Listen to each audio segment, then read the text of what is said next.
Hello. Rice. Hello. Oh, ano na naman ang chismis mo? Make sure na hindi na naman yan negative, ha? Naku, alam mo bang nagsasawa na ako sa mga chismis mong puro negative? Naku, ikaw naman? Hindi. Meron kasi akong problema. And then? Kasi yung skin ko kasi, super oily pa rin. Ngayon, taglamig na, winter na, pero kahit dito ako sa bahay, naku, super oily ang aking skin. Alam mo ba, super nakakahiya kapag lumabas ako, tapos syempre nakamask ako, pagtanggal ko ng mask ko, naku, yung T-zone ko, napakadaming oil, as in, oily talaga ang aking skin. Hindi ko na alam kung anong gagawin ko eh. Hindi ko na alam kung anong products ang makakatulong talaga sa aking skin. Okay, make sure to watch this. Makakatulong ito sa'yo. Okay. Sige. Anong ginagawa mo? Eto, I am researching at the same time ay tinutulungan ko ang mga ka-team Agape ko, syempre. Then sige.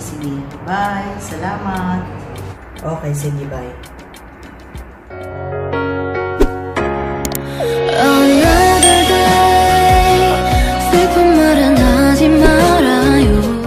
Kapatid, Assalamualaikum. Kumusta po kayong lahat at welcome po sa inyong lahat na nandito at nanonood ngayon. Sana po ay nasa maayos kayong kalagayan, lalong-lalo na po yung mga nandyan sa atin sa Pilipinas. Maraming salamat po sa patuloy na pagsubaybay at pagsuporta ng aking channel.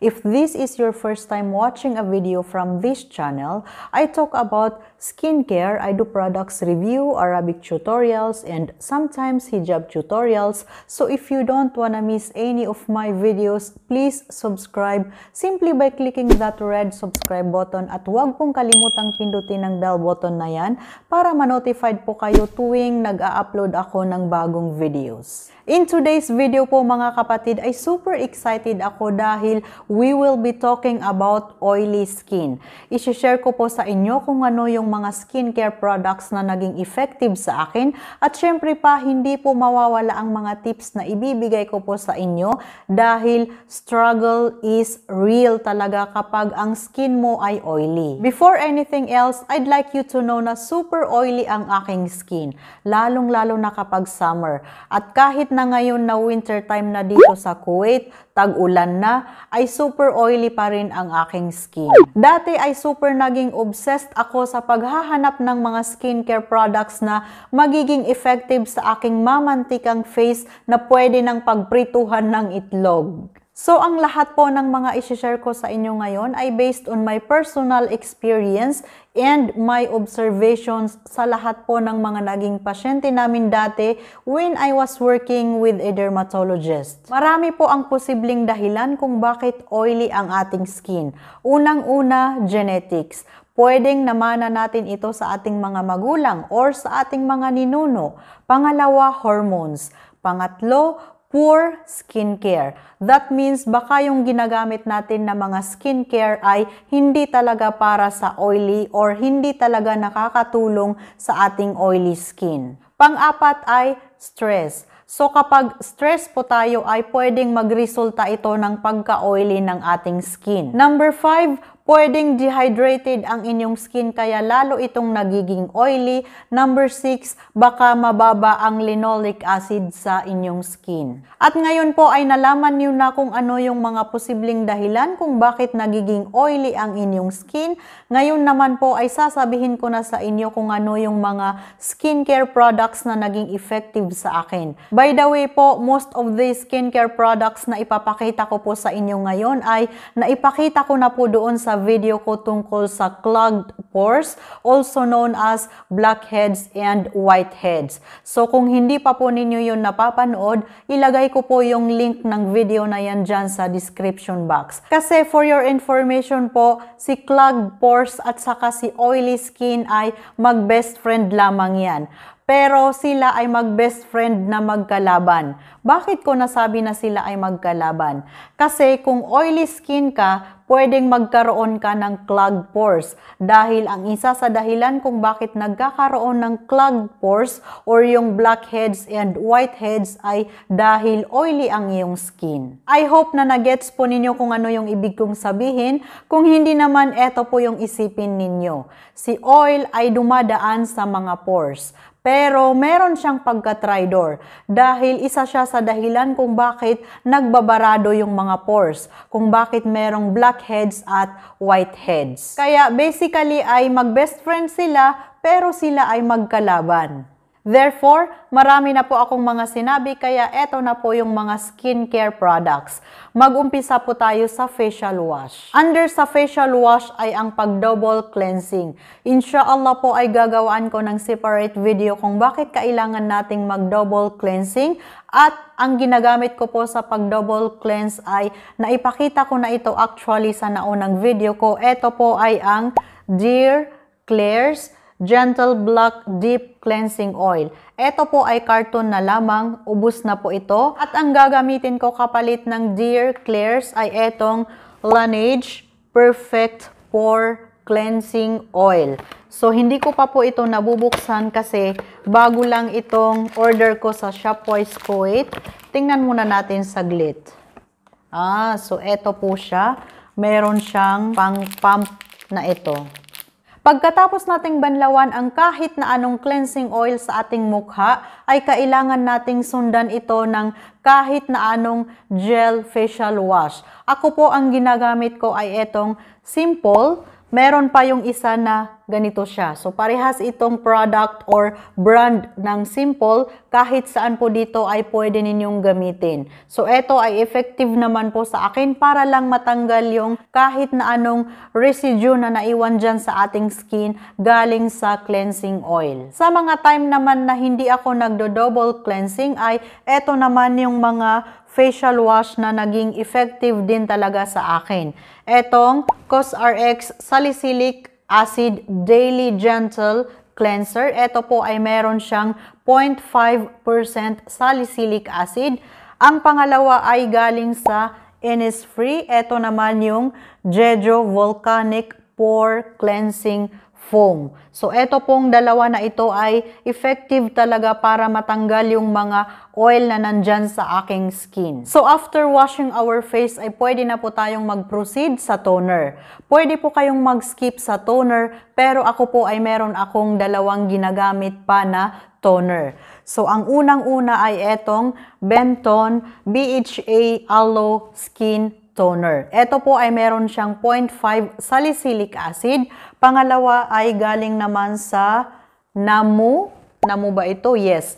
Namu Life Snail White Essential Toner. Actually, bago ko lang po itong ginamit. Bigay po ito sa akin ng Shopwise Kuwait as a gift. Pero hindi ko siya nagamit agad-agad. So, nung paubos na yung isang toner ko na yon ay binuksan ko to at ginamit. At actually, maganda talaga siya kasi nakokontrol din niya yung pagka-oily ng aking skin. Para naman sa mga nag-skip ng toner or yung mga hindi gumagamit ng toner ay pwede po kayong gumamit nito. Ito po ay Stridex. Naipakita ko na rin po ito doon sa naunang video ko actually. Ito po ay meron siyang 1% salicylic acid. Gagawaan ko rin po ito ng separate video. Ito naman pong mga susunod ay mga serums na. Magagandang mga serums po ito na makakatulong talaga sa merong mga oily skin. Unang-una talaga na super recommended ko para sa merong mga oily skin na kailangan pong magkaroon kayo neto ay ito pong niacinamide. This is from The Ordinary. Actually, nagawaan ko na rin po ito ng video. Ilagay ko po yung link dyan sa description box para mapanood po ninyo. Super recommended ko po ang product na ito. Next one ay galing din po sa The Ordinary. Ordinary, etong salicylic acid 2% solution. So, ito po ay BHA or beta-hydroxy acid. Nakagawa na po ako ng mga videos tungkol sa mga skin benefits na makukuha natin sa BHA. Ilagay ko po ang link ng video na ito dyan sa description box. And meron na rin po akong review sa product na ito. Ilagay ko na rin po ang link dyan sa description box. Last one ay galing pa rin po sa product na The Ordinary. Etong EHA 30% plus BHA 2%.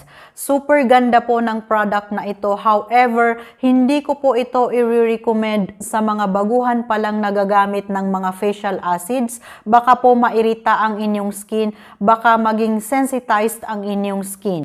Napakataas po kasi ng percentage ng product na ito, yung AHA, nasa 30% po. Anyway, gagawaan ko rin po ito ng separate video at tambak na po ang mga videos na gagawin ko kasi naku, ang dami na po. Iisa-isahin ko po yan inshallah. Sana po ay mapanood niyo rin po yung mga susunod ko pa pong mga videos. Pagkatapos ng mga serums ay dito na papasok si moisturizer. Ngayon nabanggit ko po kanina na isa sa mga dahilan kung bakit oily ang ating skin ay dahil sa dehydrated ang ating skin.